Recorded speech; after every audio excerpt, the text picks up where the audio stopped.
Hello दोस्तों, welcome to सफलता मंत्र। अब आप लोग मेरे वीडियोस को अनअकैडमी की लर्निंग ऐप पर भी देख सकते हैं। इस पर आपको मेरे सभी यूपी टीईटी सीटेट से रिलेटेड इंपॉर्टेंट वीडियोस मिल जाएंगे, कोर्सेज मिल जाएंगे। उस पर मैं आपके लिए कोर्सेज लाता रहता हूं, तो इसके लिए आपको मुझे फॉलो करना होगा और नीचे दिए लिंक से जाकर आप लोग मुझे फॉलो कर सकते हैं। थैंक यू दोस्तों। आज हम लोग इस क्लास में मैथ के एक इम्पॉर्टेंट टॉपिक को डिस्कस करेंगे, जो कि यूपी टीईटी सीटेट दोनों के लिए काफ़ी इम्पॉर्टेंट टॉपिक है। और काफ़ी लोग कह रहे थे कि मैथ की क्लास क्यों बंद कर दी। तो दोस्तों, मैथ की क्लास बंद नहीं की थी, टाइम नहीं मिल पा रहा था, इसलिए मैथ की क्लास नहीं ला पा रहे थे। तो दोस्तों, आज हम लोग ये मैथ की क्लास में ज्यामिति का पार्ट 1 डिस्कस करेंगे, जिसके अंतर्गत हम लोग त्रिभुज को सीखेंगे। त्रिभुज के बारे में क्या क्या इंपॉर्टेंट चीज़ें हैं, कौन कौन से प्रकार के त्रिभुज होते हैं, तो इन सब चीज़ों को इस पार्ट में हम लोग डिस्कस करेंगे। तो इसे अंत तक देखिएगा। और दोस्तों, अगर आपने पिछली वीडियोस ना देखें तो लिंक डिस्क्रिप्शन में दिया हुआ है, वहां से आप लोग पिछली वीडियो जरूर देख लीजिएगा। तो सबसे पहले त्रिभुज क्या होता है दोस्तों, आप लोग खुद अपने दिमाग से सोचिए। त्रिभुज ये कैसी आकृति है, इसमें कितनी लाइनें आपने देखी, कितने कोण देखे, ये सब चीजें। तो त्रिभुज जो होता है ये 3 भुजाओं से घिरी हुई बंद आकृति को त्रिभुज कहा जाता है। यदि ये बंद नहीं होगी, ये खुली रहेगी, तो इसे त्रिभुज नहीं कहा जाएगा। यदि ये पूरी आकृति बंद होगी, 3 भुजाएं होंगी, तीनों भुजाओं से घिरी हुई बंद आकृति को त्रिभुज कहा जाता है। अब त्रिभुज में कितनी भुजाएं हुई, अभी आपको मैंने बता के देखा, आप लोग खुद बना के देखिए कितनी, 1 2 और 3, 3 भुजाएं हो गई। अब 3 भुजाएं हैं तो प्रत्येक 2 भुजाओं के बीच में कोण होता है एक। तो ये जो तीन तीन भुजाएं हो गई, तीनों के बीच में एक एक कोण हो गया, तो 3 कोण हो गए, 3 भुजाएं हो गई। त्रिभुज, इसके नाम से ही पता लग रहा है, त्रिभुज यानी कि 3 भुजाएं हो गई और तीनों में 3 कोण हो गए। 2 भुजाओं को मिलाकर एक कोण बनता है, तो एक कोण ये बन गया, दूसरा कोण ये बन गया और तीसरा कोण ये बन गया। अब जो सबसे इम्पोर्टेंट चीज़ इसमें आपको समझनी है वो ये है कि त्रिभुज के तीनों अंतः कोणों का योग 180 डिग्री होता है, 180 अंश होता है। कितना होता है?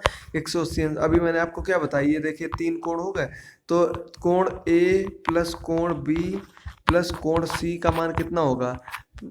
180 अंश होगा। अब इसमें मान लीजिए सबसे ज़्यादा क्वेश्चन इसी से पूछे जाते हैं कि आपको 2 कोणों का मान दे दिया गया कि एक कोण मान लीजिए दे दिया गया कि एक कोण 60 अंश है, दूसरा कोण इससे 10 अधिक है, तो एक कोण 60 हो गया, दूसरा इससे 10 अधिक यानी कि 70 हो गया। तो तीसरे कोण का मान बताइए। अब तीसरे कोण का मान कैसे निकालेंगे? इन दोनों को जोड़ लेंगे, कितना आ गया? 60 प्लस 70 130 आ गया ये। अब 180 में से 130 माइनस कर देंगे तो आ जाएगा 50 यानी कि 50 अंश। यही कोण सी का मान आ जाएगा 50 अंश। बस इसी तरीके से निकालते हैं, बिल्कुल इजी क्वेश्चन पूछा जाता है इससे। और एक दो क्वेश्चन और घुमावदार पूछे जाते हैं, उनको भी हम लोग आगे डिस्कस करेंगे। पहले इसके प्रकार देख लेते हैं कौन कौन से होते हैं। अब देखते हैं आगे। त्रिभुज के बाहरी कोणों का योग 360 डिग्री होता है। ये भी याद कर लीजिए कि त्रिभुज के जो ये बाह्य कोण होते हैं, इनका जो योग करेंगे तो इनका योग 360 अंश होता है। कितना होता है? 360 अंश होता है त्रिभुज के बाहरी कोणों का योग। और दोस्तों, इसमें एक चीज और होती है कि त्रिभुज की किन्हीं दो भुजाओं का योग जो होता है वो तीसरी भुजा से अधिक होता है। यानी कि ये 2 भुजाएं दे दी गई, तो इन दोनों भुजाओं का A B plus B C हम लोग करेंगे। ए बी ये हो गया, ए बी और सी, तो किन्हीं भी 2 भुजाओं का योग करेंगे तो वो तीसरी भुजा से अधिक ही निकलेगा। तो दोस्तों, अब आगे बढ़ते हैं, देख लेते हैं त्रिभुज के प्रकार कौन कौन से होते हैं। तो कौन कौन से प्रकार होते हैं त्रिभुज के, तो ये देखिए दोस्तों, मैंने एक आपके लिए चार्ट तैयार कर दिया। इसमें त्रिभुज को मुख्यतः 2 भागों में बांटा जाता, भुजाओं के आकार पर और कोणों के आधार पर। इन दोनों आधार पर बांटा जाता। भुजाओं के आधार पर कितने प्रकार के होते हैं? 3 प्रकार के त्रिभुज होते हैं भुजाओं के आधार पर। 3 प्रकार के त्रिभुज होते हैं कोणों के आधार पर। कौन कौन से होते हैं? भुजाओं के आधार पर होते हैं समबाहु त्रिभुज, समद्विबाहु त्रिभुज और विषम बाहु त्रिभुज। ये तीनों हो गए भुजाओं के आधार पर। अब कोणों के आधार पर कौन कौन से हो गए? न्यून कोण त्रिभुज, समकोण त्रिभुज और अधिक कोण त्रिभुज। ये तीनों होते हैं कोणों के आधार पर। ये चीज आप लोग समझ लीजिए, क्वेश्चन इससे आ सकता है यूपी टेट या सी टेट किसी में भी। इसके अलावा भी एक इंपॉर्टेंट टॉपिक है त्रिभुज, जो ये बिल्कुल बेसिक टॉपिक है। और ये किसके अंतर्गत आता है? ये आपकी ज्यामिति के 2D ज्यामिति जो होती है इसके अंतर्गत आता है। ये चीज याद कर लीजिए कि इसमें द्विविमीय में आता है। द्विविमीय क्या होता है? 2D आकृतियों को द्विविमीय कहा जाता है। वृत्त हो गया, त्रिभुज हो गया, चतुर्भुज हो गया, ये चीजें जिसमें आती हैं वो आपकी 2D में आती हैं। और 2D आकृति कौन सी होती है? जिसमें लंबाई और चौड़ाई जैसी 2 विमाएं मापने वाली होती हैं, उसे 2D आकृति कहा जाता है, 2 डायमेंशनल। तो दोस्तों, इनके अब आप लोगों ने नाम जान लिए, अब इनके बारे में एक बार देख लेते हैं। सबसे पहले देखते हैं समबाहु त्रिभुज। ये आपके भुजाओं के आकार पर, जो भुजाओं के आधार पर 3 प्रकार के त्रिभुज होते हैं, उन्हें पहले समझ लेते हैं। सबसे पहला कौन सा है? समबाहु त्रिभुज। ऐसे त्रिभुज जिसमें तीनों भुजाएं समान होती हैं, समबाहु त्रिभुज कहलाता है। इसका प्रत्येक कोण जो होता है वो 60 अंश का होता है।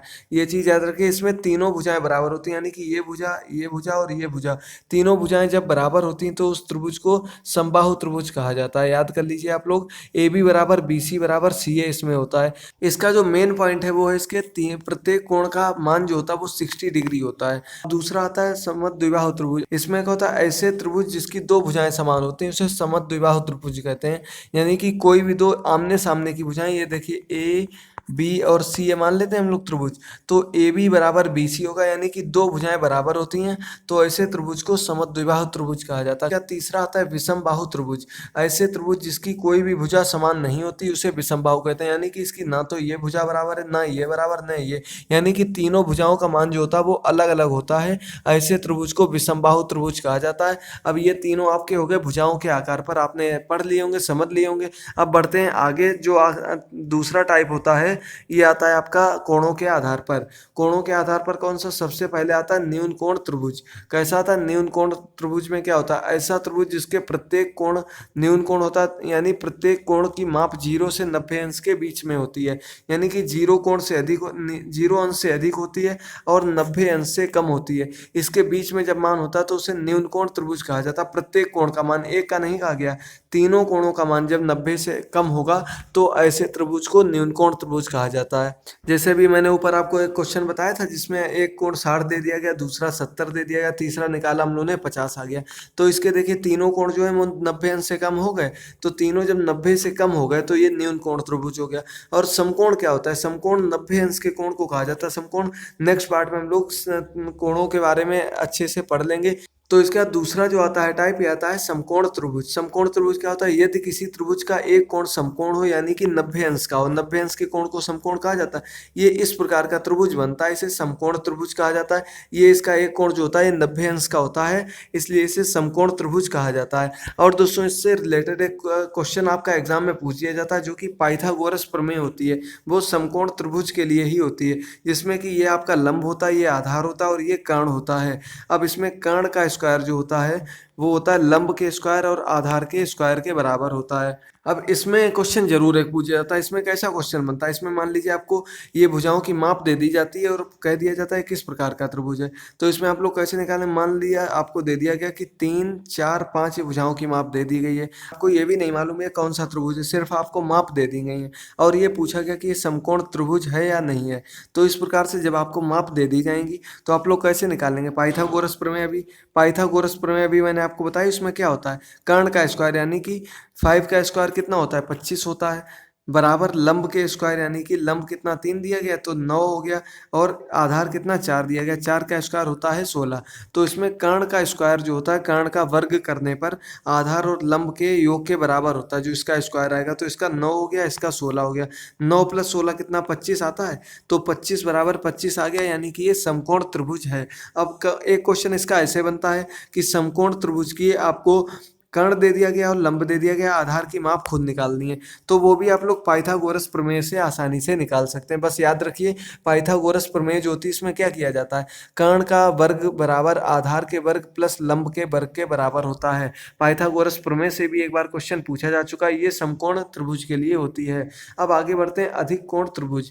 अधिक कोण त्रिभुज क्या होता है, यदि किसी त्रिभुज का एक कोण अधिक कोण हो यानी कि 90 अंश से अधिक होता है जब कोण का मान, तो उसे अधिक कोण त्रिभुज कहा जाता है। ये देखिए इसमें ये जो कोण दिया गया है इसकी मान 90 अंश से अधिक है। कैसे आप लोगों ने जान लिया, क्योंकि ये जो कोण होता है 90 अंश का होता है, जब ये इससे कम होता है तो ये 90 से कम होता है, जब ये इधर जाता है तो इसका मान 90 से अधिक हो जाता है, तो इसका मान 90 से अधिक है, इसलिए ये अधिक कोण त्रिभुज के अंतर्गत आता है। तो दोस्तों ये आपका अधिक कोण हो गया। इस दोस्तों आपके दोनों प्रकार के भुजाओं के आधार पर और कोणों के आधार पर त्रिभुज कंप्लीट हो गए हैं।